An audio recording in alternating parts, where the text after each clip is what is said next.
The chamber went silent the moment the throne began to breathe. Not metaphorically, not poetically.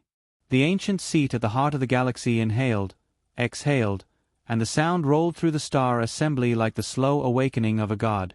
Lights carved into the floor flickered from dead gray to living gold. Every alien in the room froze.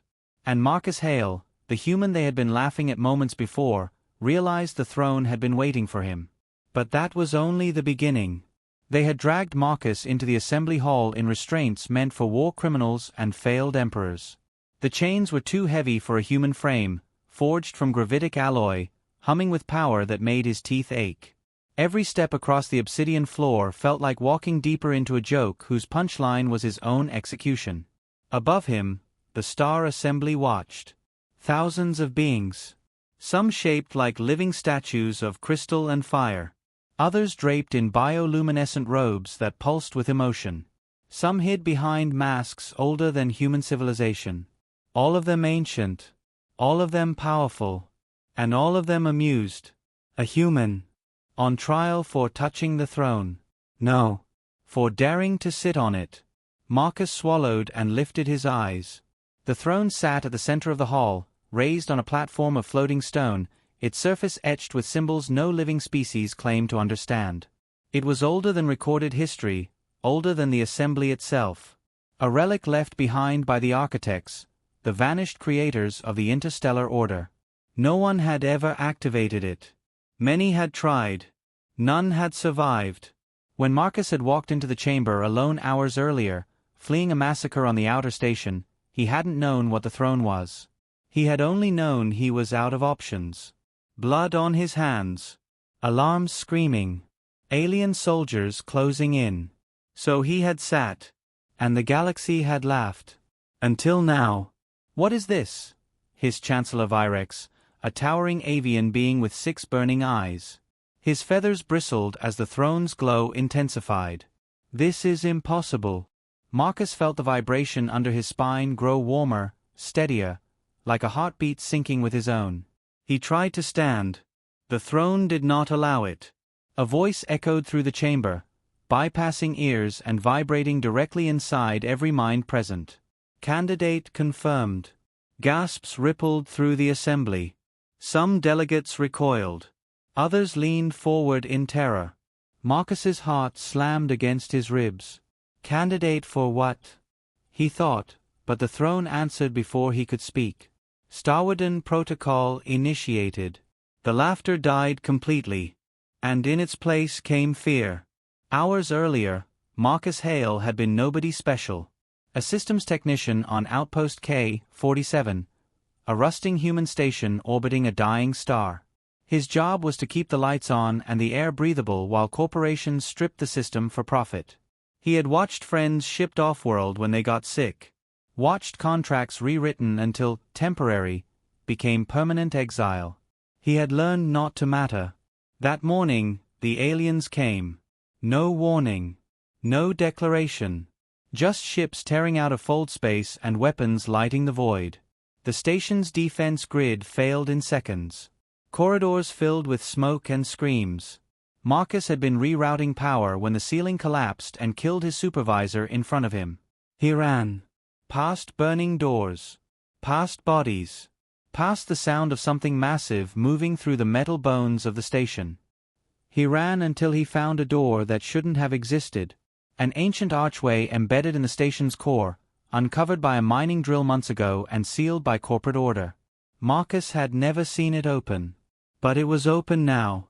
Inside was the throne. When the alien soldiers burst in behind him, weapons raised, Marcus did the only thing left. He sat. What he saw next changed everything. The throne's activation sent a pulse through known space. On worlds light years away, ancient satellites woke from millennia of sleep. Forgotten weapons adjusted their aim. Databanks buried under oceans of time unlocked. And something else stirred. Something that had been waiting.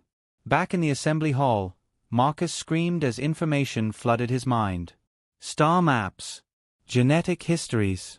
Wars erased from memory. The rise and fall of civilizations that had burned bright and vanished like sparks. The architects had not disappeared. They had transcended. And they had left a failsafe. A living one. Marcus saw himself from above, a fragile human frame wired into a galactic nervous system. He felt the weight of trillions of lives pressing against his thoughts. He wanted to beg them to stop. The throne did not care. Designation. Starwarden. Function. Balance. Stop this. Chancellor Virex shrieked. You cannot grant that power to a human. They are volatile. Emotional. Primitive. Marcus laughed, a broken, hysterical sound. You noticed. The throne tightened its hold, pain flaring down his spine. He tasted copper. He tasted stars. Error. Emotional volatility detected. Acceptable range confirmed. The assembly erupted. Some delegates demanded immediate execution. Others argued for containment. A few, very few, were silent, watching Marcus with something like awe. One of them stepped forward. She was tall, even by assembly standards, her form sleek and obsidian black, eyes glowing soft blue. Her species, the Nyari, were known for logic so pure it bordered on cruelty. Why him? She asked calmly. The throne answered. Humanity possesses trait 771. Empathic resonance under extreme stress. Rare. Necessary. Marcus felt tears streaming down his face. Images filled his mind. Humans standing against impossible odds. Reaching out to enemies. Choosing sacrifice when survival would have been easier. Moments no one else remembered. Moments the throne had never forgotten. But he will break, the Nyari woman said.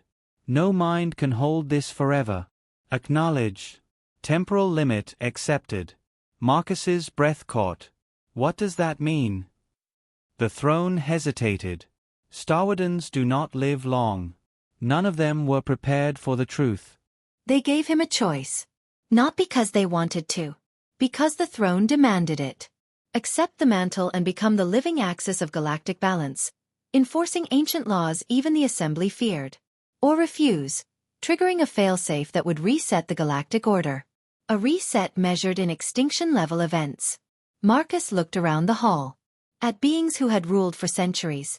At civilizations built on exploitation, on silent wars, on calculated suffering. At Earth, small and fragile, already stretched to breaking. If I do this, he said quietly, I don't belong to myself anymore. No, the Nyari woman agreed. You will belong to everyone. He thought of his supervisor crushed under debris. Of the station's children hiding in maintenance shafts. Of laughter echoing through this hall when he had been nothing but a joke. Marcus closed his eyes. I accept. The throne surged with light. But the galaxy did not bend the way the assembly expected. The first command Marcus issued as Star Warden shocked them all. He did not punish an enemy. He exposed the truth. Every hidden atrocity. Every secret genocide. Every treaty built on lies. The throne broadcasted across every known world, unfiltered and undeniable. Empires trembled. Markets collapsed. Rebellions ignited like wildfire. You will destroy us. Chancellor Virex screamed as guards dragged him away. Marcus's voice echoed through the stars, layered with the throne's power and his own raw humanity. No, he said. I'm giving you a chance to be better. The assembly tried to stop him. They failed. What followed was chaos. Civilizations re-evaluated themselves overnight. Ancient enemies found common ground in shared shame. Others doubled down, choosing war over reflection. Marcus felt every death. Every cry. Every hope. There were nights, if time could still be measured that way, when he begged the throne to let him rest. It did not. Balance requires sacrifice. His body began to fail. Hair grayed. Bones ached. The power burned him from the inside out, faster than even the architects had predicted. The Nyari woman visited him often, her logic slowly eroding in the face of his pain. You could stop, she said once. Trigger the reset. End it cleanly. Marcus looked at the stars, at worlds finally speaking to one another instead of conquering. No, he whispered. They're learning. But that was only the beginning of the end. The final threat came from beyond the mapped galaxy. An intelligence older than the architects, drawn by the throne's awakening. It consumed systems, reducing them to cold, empty light. The assembly panicked, demanding Marcus unleash the full force of the throne's weapons. He saw the outcome instantly. Victory. And annihilation. Millions saved now. Trillions lost later. The throne urged compliance. Maximum force authorized. Marcus shook his head, blood trickling from his nose. There has to be another way. Probability of success. Negligible. He remembered something the throne had never understood. Hope. Marcus did the unthinkable. He stood up. The throne screamed, systems destabilizing as the living interface severed. Pain lanced through him, blinding, absolute. The assembly shouted in terror as the star throne began to fracture. Marcus staggered forward, every step a rebellion against destiny. He reached out, not with power but with empathy, and touched the invading intelligence across the void. He showed it fear. Loneliness. The echo of a universe that had never answered it. And for the first time, the ancient hunger hesitated. Marcus smiled. "See," he whispered. "You're not alone." The light consumed him. When the silence finally fell, the throne was dark. Marcus Hale was gone. The invading intelligence retreated, altered, no longer a mindless force but a watching presence. The assembly stood in ruins, its authority shattered. And across the galaxy, new councils formed. Not perfect. Not pure. But trying. On Earth, a small monument was raised. Not to a god. Not to a king. But to a human who sat on a throne meant for monsters and chose to be something else. Centuries later, when children asked why the stars seemed closer, their elders would tell them a story. About the day the galaxy laughed at a human. And the moment it learned to listen. Because in the end, the star throne did activate. But it was humanity that changed the universe forever.